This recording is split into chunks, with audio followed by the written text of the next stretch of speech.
politics, religion, or Bigfoot sightings? Well, guess which one of those that I'm going to talk about this afternoon? Well, I can tell you it's not the first two. So, man, has this been a crazy year or what? It's just about over, though. It's mid-December, a little late December now. Good grief, the pandemic, crazy enough, the election, all that's behind us. And anyway, I was watching the news the other morning, and somebody wrote in and said they were going to stay awake through New Year's Eve, not to welcome the new year, but just to make sure this one went on its way. And I concur. So anyway, on to this. This is a new Bigfoot sighting that I just received, and this sighting is from December of 2020, this year, just a few days ago actually.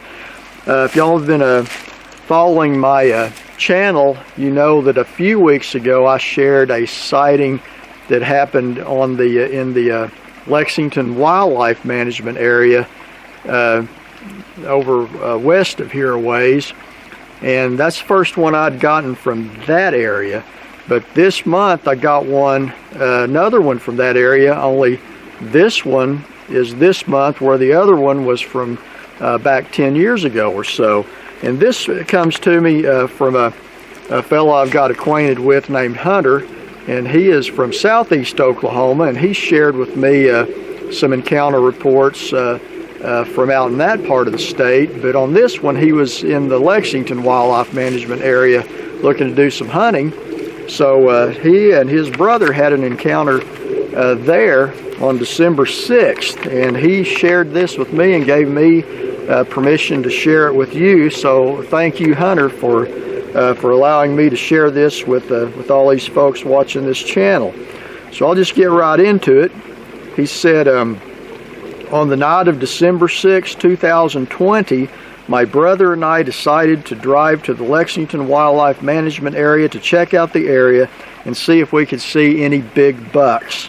He said we made it to the parking area of the lake and sat in front of the car for a while looking out over the lake. He said it was a very lit up night, cold still air, and very quiet. He said we then both heard a large rock hit the water. He said as soon as we looked to the area of where we thought we heard it, another large rock hit the water. We visually saw this one land and splash. 3 more rocks were thrown. All 3 were consecutive, being no more than about 10 seconds apart.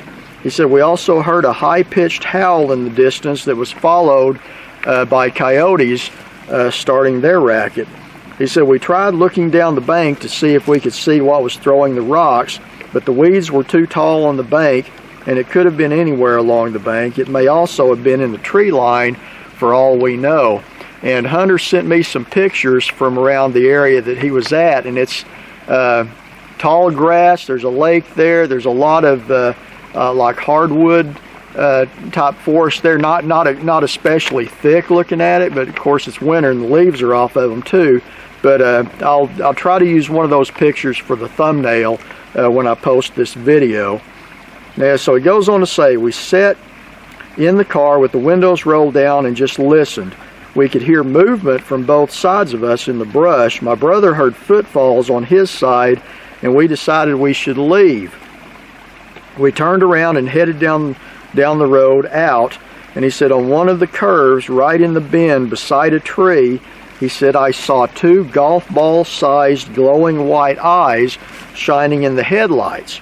He said I could make out the top of the head and shoulders. It bobbed up and down, side to side, and also squatted as the lights hit it.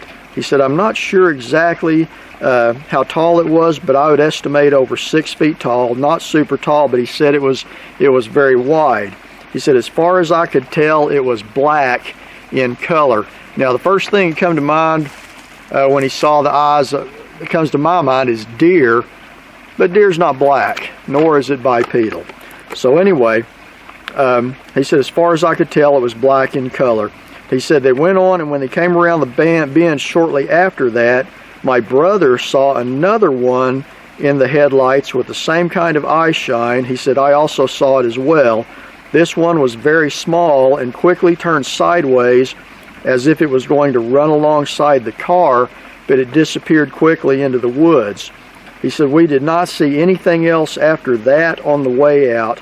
He said, I'm not from this area and just wanted to check out the different type of woods and terrain. I did not expect any of this to happen. I figured if something like this was going to happen, it would be in southeast Oklahoma, more so than this area, although I'm aware of sightings all across the state. My brother is a believer, but I don't think he expected anything like that to happen. And that's generally the way it goes. I think most of the people that happen to have an encounter with one of these very elusive creatures are not expecting it. You know, I think if people could expect an encounter with these things, we'd have a lot of clear pictures or video of these things. And as you know, there's very little video that's ever been taken of one of these creatures. But anyway, that's the second report that I have received from the Lexington WMA. The other one was a few weeks ago, and it was about 10 years ago or so when that happened. This one here is very fresh, December of 2020. So that being said, if anyone else has any similar encounters from that area, I would sure like to hear about it. I use these things, I build a database of sightings, especially in the state of Oklahoma and in areas where they're more prevalent. So this just helps me to build a more complete picture of where the majority of these encounters take place. Again, big thanks to Hunter for going through the trouble of sending me this and giving me permission to share it with you. If you have a sighting that you'd like to share, just send it to me in an email addressed to bigfootandmore@yahoo.com. That's bigfootandmore@yahoo.com. And I also want to take a little bit of time to thank everyone who has bought a copy of my book, The Shampe, which is a book that I've published. It's about Bigfoot, and it's on Amazon.com, called The Shampe.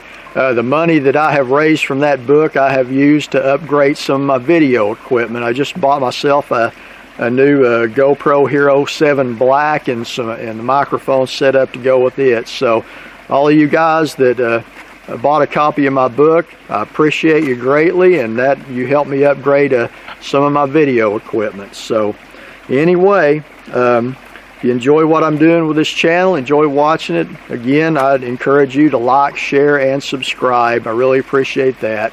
And as always, thanks for watching, and hope you guys stay safe, stay healthy, and well, just till next time.